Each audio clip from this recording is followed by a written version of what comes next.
Bismillahirrahmanirrahim. Good morning and Assalamu alaikum viewers. It's indeed an extraordinary privilege to have our very honorable guest here with us, Imaam Qasim Rashid Ahmad with us. Thank you very much, Honorable Imam, for being with us here at the Campus TV studio of Islamic Qasim Tuat Memorial College, Hong Kong. So thank you indeed. So first of all, I would like to request you to share with us about your background, especially our students are very interested to know more about you, where and when and where you were brought up in your childhood, how you got this inspiration of establishing Al-Khair Foundation, and how you managed to do this amazing contribution to the humankind across many countries. So there are lots and lots of questions, but we will start with the basic about your childhood. Bismillah ar-Rahman ar-Rahim. Assalamu alaikum wa rahmatullahi wa barakatuh. I was brought up in Kenya, in Nairobi. My two sisters were born there, and my father was Imam in Pangani Mosque, which is quite large Islamic center. For 13 years we were in Nairobi. I was there for 9 years, and then I went into Islamic education, boarding school and so on. Then we moved to UK, England, and mashallah for now past 30 years, 32 years, we are based in UK, alhamdulillah. MashaAllah. So as many of us know that the operation of Al-Khair Foundation is amazingly wide and effective. This is real inspiration for all of us to volunteer ourselves when it comes to education, health, disaster relief, providing clean water, helping children, helping anyone vulnerable regardless of their religious, cultural, social background. So it's amazing contribution. So Imam Sahib, may we know that how you got this inspiration of establishing Al-Khair, and when you established, what was your vision? Have you ever thought that within less than 10 years you will spread to that scope, that level?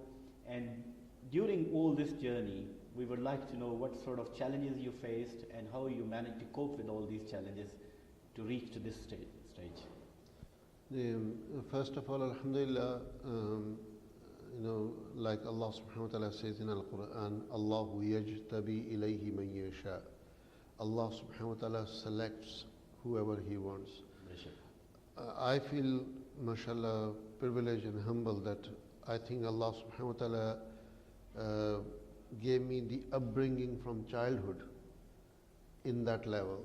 Alhamdulillah. It never crossed my mind, not only in childhood, even when I was 30 years old, that I will be doing charity work. Yet from childhood, I always try to look after others.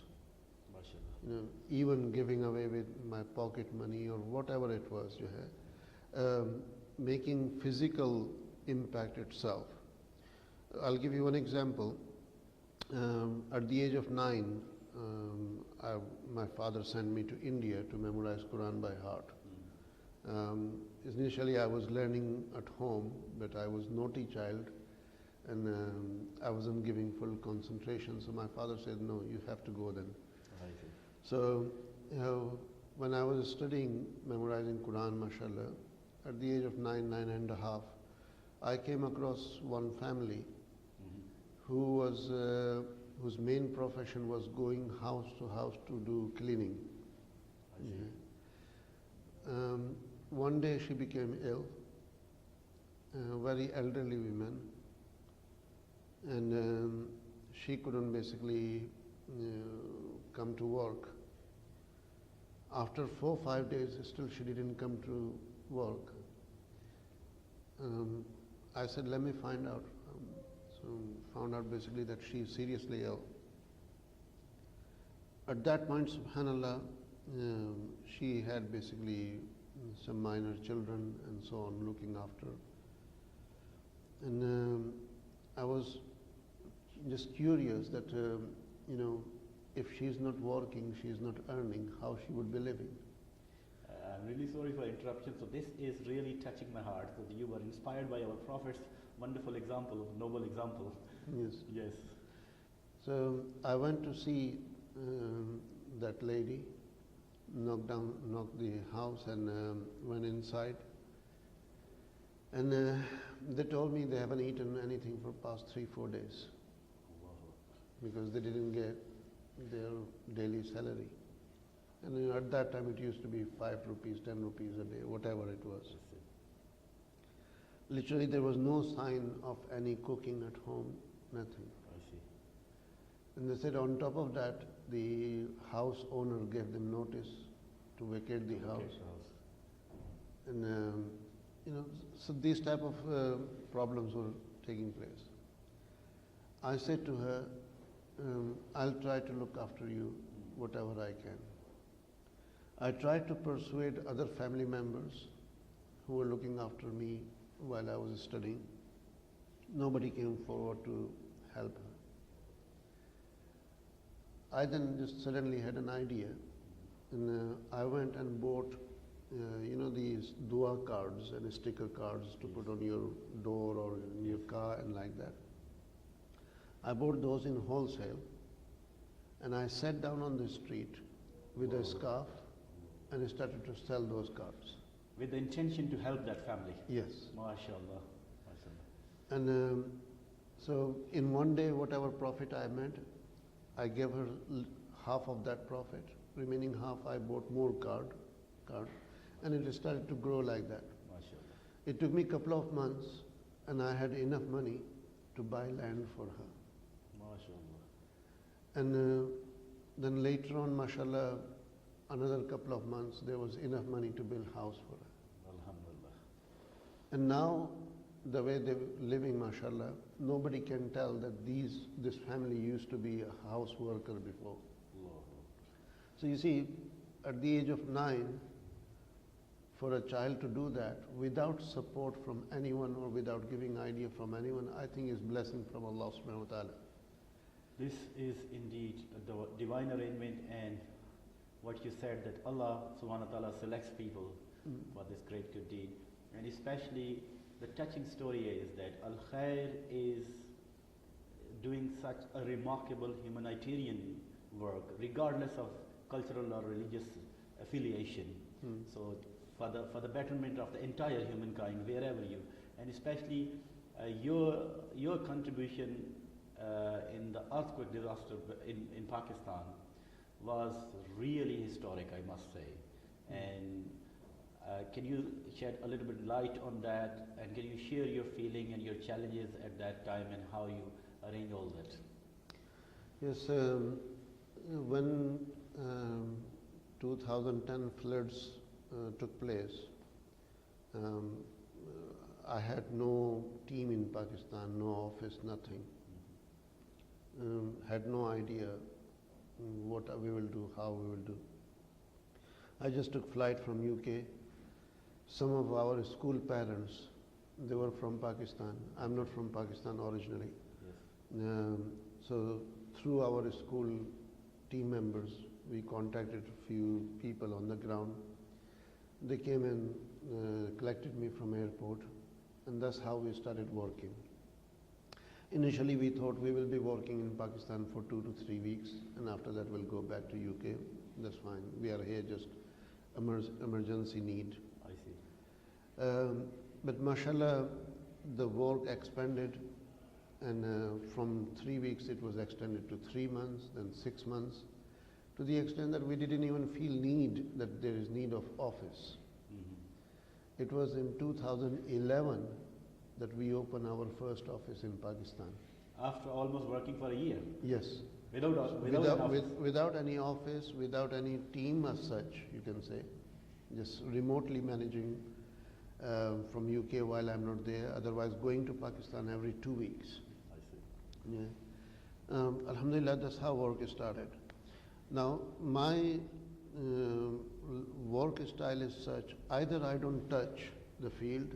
If I go into it, then I will go perfectly with, you can say, long-term intention. So the victims which we assisted in 2010, even now we are looking after them. MashaAllah. Either we have done their capacity building I see. and they got jobs, or they started some social enterprise or some business, whatever, or if they are basically disabled or elderly or widows and like that, we are still looking after them, mashallah. And since basically 2010 up to now, over 2,000 homes have been constructed in Pakistan. Nearly 600 masajids have been constructed, mashallah. Over 1,000 water wells, over 10,000 hand pumps. Amazing. Nearly 100 water purification plants. MashaAllah. Each water purification plant is costing, I would say, 100 to 150,000 Hong Kong dollars. Then maternity centers, schools, and many different projects, mashallah. Having said that, all that project on one side, our water project in Africa is bigger than the project in Pakistan, MashaAllah. which we don't talk that much about. Not many people know about water for Africa, but not as much as basically we talk about Pakistan and so on. Many projects in different parts of the world going on, and every country thinks that Imaam Qasim is giving full attention to us more than any other country. Alhamdulillah. This is a very special feeling, and this is what our youngsters were really, before you came to our college, everyone was really very curious and inspired that how practically, how you made all this feasible. So we will continue to show your documentaries to our youngsters to inspire them. Earlier this morning, Imam Sahib has made a very inspiring speech to our youngsters, and he gave them some unique ideas in the light of the teaching of the Holy Quran and Sunnah of Prophet Muhammad Sallallahu Alaihi Wasallam, that we don't have to wait to become rich to give charities. Imam Sahib has given some very wonderful, unique, and very easily feasible suggestion to become a donor immediately, without any delay, without any resources. So the best resource we have is our time. So may I request, as a last question to Honorable Imam, that can you recap and tell our viewers that how we can start the charity work even without we don't have any financial resources immediately, without waiting for tomorrow? Yes, I believe that you cannot do charity work unless you look after yourself. Certainly. And looking after yourself does not mean that you look after your well-being and this and that. It means you do your work yourself. So unless you do your own work yourself, how are you going to help others? I see. So therefore, mashallah, if you look in my office, we don't have a cleaner. Yes. There is no person whose responsibility is to clean my office. My office is quite big space, over 1,000 square foot and so on. This is only my room I'm talking about. Otherwise, all the offices are a huge complex. But my own room is quite big, and there is a lot material in there. I do the cleaning myself. You do the cleaning by yourself? If there are any guests, I make the tea. Once they leave, I wash the dishes. MashaAllah. I don't have a driver. I drive myself. And when I'm traveling, ironing my own clothes, looking after all the logistics. I don't have a secretary. I don't have PA. So all that trying to do myself, alhamdulillah. And the other benefit of that is obviously we save a lot of money by doing that. A lot of manpower. Yeah. Subhanallah, if you look at it in Hong Kong dollars, we have spent over 500 million Hong Kong dollars in last 3 years, or over 900 million, nearly 900 million Hong Kong dollars in last 4 years. So for a person who is heading such a huge organization, for that person to have a cleaner or to have drivers or secretaries, it's definitely not a big deal. It's not a big deal. But every little helps. Every little helps. So even if I can save a bit of money or by driving car myself, by doing the cleaning myself, that will be great input for the benefit of the people. So therefore, where you will see that when organizations, they do fundraising, their fundraising cost generally is about 10, 20, 30%. Exactly. That's how much they spend. Yes. Some organizations would even spend 50% on their fundraising. Exactly. It's very common actually across the major NGOs in the world. Yes. And then they have admin cost to deliver the projects, Yes. project delivery cost. Sometimes basically that cost also is 20, 30, 40% or even 50%.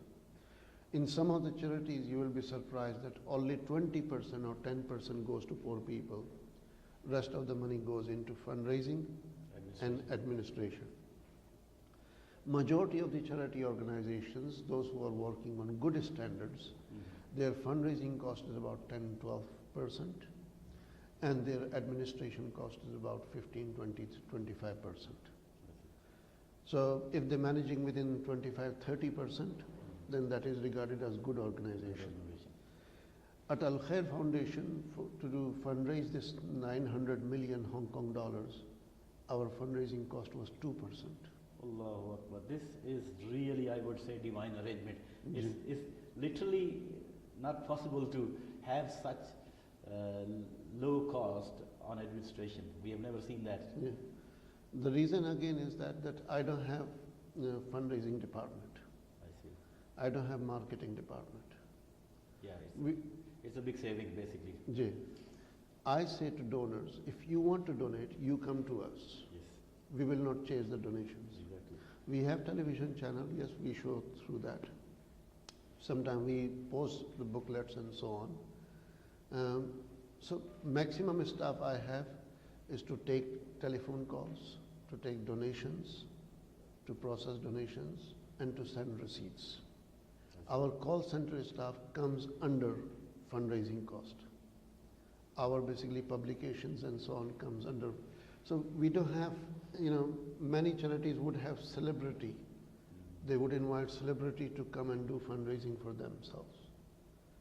In our case, we don't spend any money on that. Many of the CEOs or chairmen or like that, they will be taking huge salary from the organization. My own salary, because obviously I'm working 24 hours for a charity organization, I don't have any other job. My own salary is lower than my finance team, than my accountants. Even our head teachers of the schools are paid much higher, not little bit, much higher than myself. So you're keeping it to the minimum just for survival, and Ji, alhamdulillah. may Allah reward you with all these wonderful, amazing contributions. Imam Sahib, thank you very much for being with us. It's indeed our honor, and we have learned a lot. We have learned a lot of stimulation and inspiration from Imam Sahib, and many of us in Hong Kong, they have very intense desire that Al-Khair should start their operation in Hong Kong through some projects, and we look forward to work with Al-Khair, we look forward to assist, and we look forward to welcome Al-Khair in Hong Kong in the future. Imam Sahib, thank you very much. May Allah reward you for all the great contribution. Jazakumullah khair.